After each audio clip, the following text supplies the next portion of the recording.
Mayroong isang matinding revelasyon ngayon ng ating Vice Presidente. Mga sangkay, nagsalita na po ito sa mga aligasyon sa kanya. Ano kaya ang pasabog niya ngayon, mga sangkay? Pag-usapan po natin.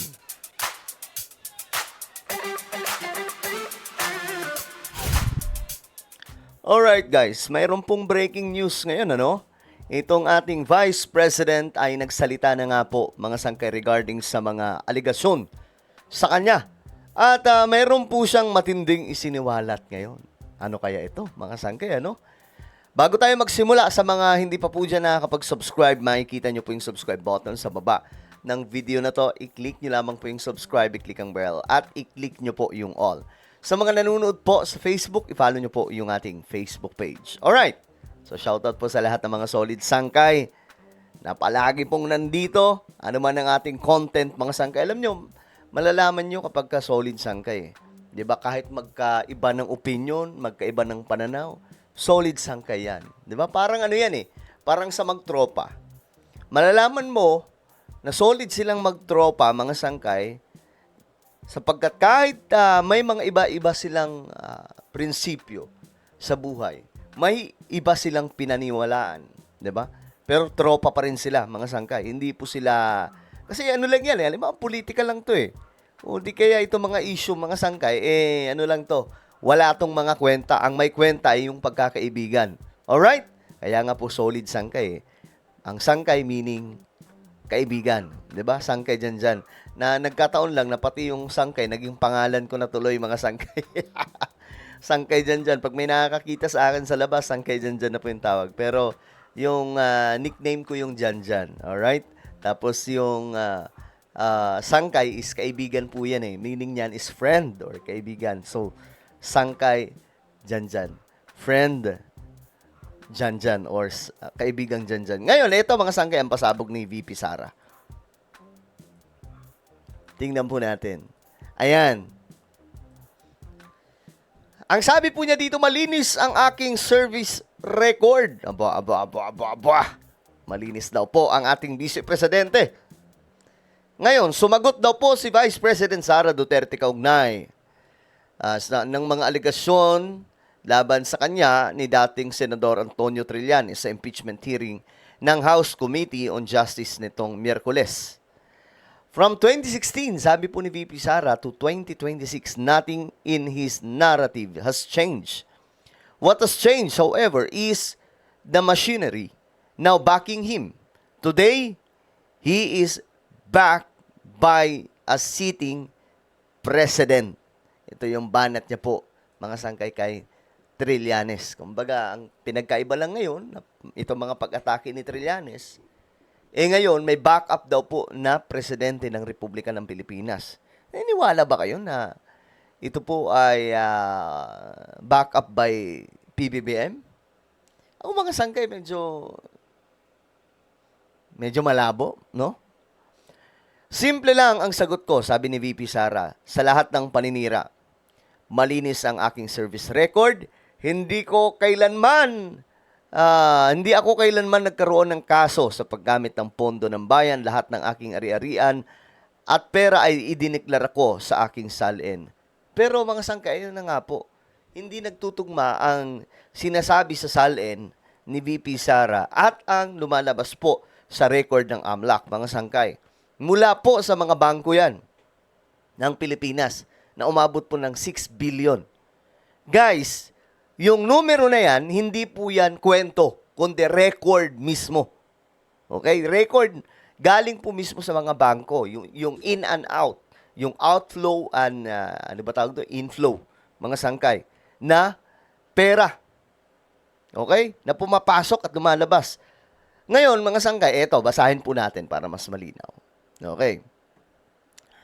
Mga kababayan, for nearly a decade, Mr. Antonio Trillanes has been peddling the same incredible story about alleged billions in bank accounts. From 2016 to 2026, nothing in his narrative has changed. Okay. Today, he is backed by a sitting president who must be compelled to submit to a simple... Okay, ayun na naman po yung patest mga sangkay, law bender members of the House of Representatives that have received maletas, oh grabe, and have repeatedly disagreed constitutional limits. A commission audit that appears to time its issuances in a manner that conveniently aligns with political attacks. And newly installed AMLAC officials who remain silent and refuse to clarify that there have been no findings of violations of anti-money laundering laws, and the billions of pesos in bank account are untrue. So, hindi daw po totoo yun. Mas mabuti siguro dito, mga sangkay, para malaman kung totoo o hindi, ilabas. No? Magkaroon ng order mula po sa korte, and then, ilabas ang mga record. Yung tipong makikita po natin lahat. Nang sa ganun, mapatunayan kung totoo ba o hindi. Kasi sabi dito, hindi daw totoo eh. Ayan, sabi po dito, untrue. Hindi rin maikakaila ang timing ng lahat ng ito. Ang sunod-sunod na aligasyon at kaso laban sa akin ay nagsimula matapos akong umalis sa gabinete. Sa panahong tumanggi akong pumirma sa isang pambansang budget na hindi ko kayang ipagtanggol sa taong bayan. Simple lang ang sagot ko sa lahat ng paninira. Malinis ang aking service record. Hindi ako kailanman nagkaroon ng kaso sa paggamit ng pondo ng bayan. Lahat ng aking ari-arian at pera ay idineklara ko sa aking salin. Ang bawat sentimo ay mula sa lehitimong pinanggagalingan at may kaukulang dokumento. Okay. Basahin muna natin lahat ha. Ang mga totoong magnanakaw ay hindi sa bangko. Pinapasok ang pera kundi sa maleta. O ba? Aba. Mga kababayan, habang lalong lumalalim ang paggamit at pang-aabuso ng administrasyon sa ating mga institusyon para sa politika, lalong nahahalata ang kanilang takot na managot.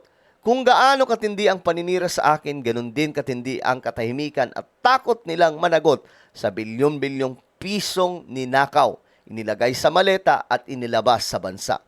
Nasaan ang malinaw na sagot sa mga bilyong-bilyong piso sa flood control projects?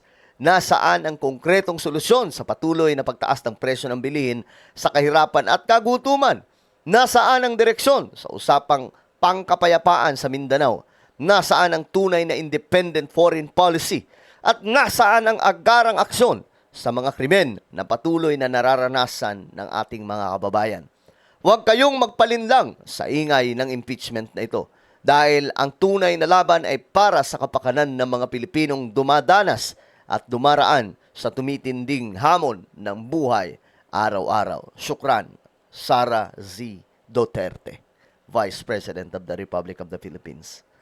So yan po yung pasabog ni VP Sara, mga sangkay. Ngayon, magbasa-basa po tayo ng komento. Okay. Eto na, ready na ba kayo? Okay, sabi dito, patunayan mo, never magsisinungaling ang record ng COA at AMLAC. Sabi po dito, mga sangkay. Ito, loyalista to. Sabi naman ni Raymond, if you have nothing to hide, you have nothing to fear. Sabi naman ni Bunyong, 23 days late for April Fools. Lol. Easy for Sara Lustay to say, sabi po ni Ming. Hard to prove. Much harder to disprove. Facts laid down by the AMLAC, Ombudsman, etc. in the impeachment proceedings. Numbers don't lie. Ayan, mahirap kasi din talaga, ako, wala namang problema kay VP Sara, pero ang hirap po talagang baliwalain ang sinasabi ng AMLAC na umabot daw ng 6 billion. May record Mahirap to, mga sangkay. Papaano kung ilabas pa yung ebidensya, yung screen record, 'di ba? Yung bank statement. Paano kapag ilabas po 'yun? Di yari, mga sangkay.